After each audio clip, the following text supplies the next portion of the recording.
याद तो मिलल तोहर गे छौरी 3 बजे भोर हरिया गे। याद तो मिलल तोहर गे छौरी 3 बजे भोर हरिया गे। बतिया करत हनी गे छौरी दिन दुपहरिया गे। बतिया करत हनी गे छौरी दिन दुपहरिया गे। याद तो मिलल सुने गे छौरी 3 बजे भोर हरिया गे। याद तो मिलल सुने गे छौरी 3 बजे भोर हरिया गे।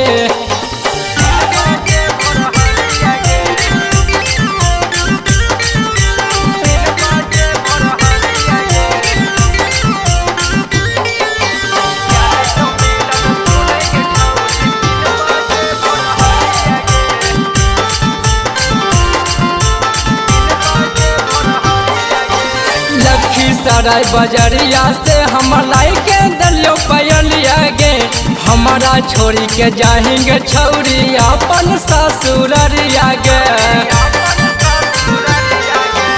लखी सराय बजरिया से हम लाई के दलियो पयलिया गे। हमारा छोड़ी के जाएंगे छौरी अपन ससुररिया गे।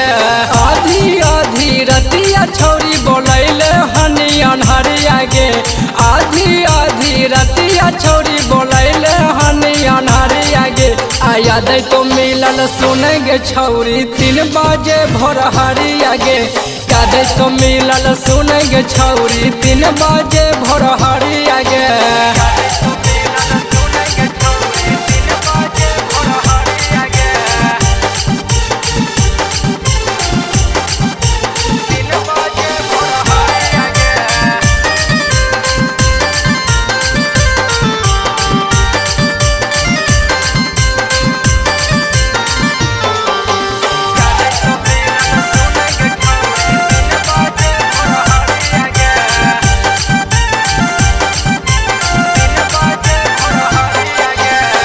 नयनमा रखो छौरी तोरे पर धयनमा गे। गुली सनिया के लागौ नहीं मनमा गे। हम नयनमा रखो छौरी तोरे पर धयनमा गे। गुली सनिया के लागौ नहीं मनमा गे। राइटर सोले लाला के ले जइहे ना मारवा गे। राइटर गोलू के ले जइहे ना मारवा गे। याद तो मिलल सुने गे छौरी 3 बजे भोर हरिया गे। याद तो मिलल सुने गे छौरी 3 बजे भोर हरिया गे।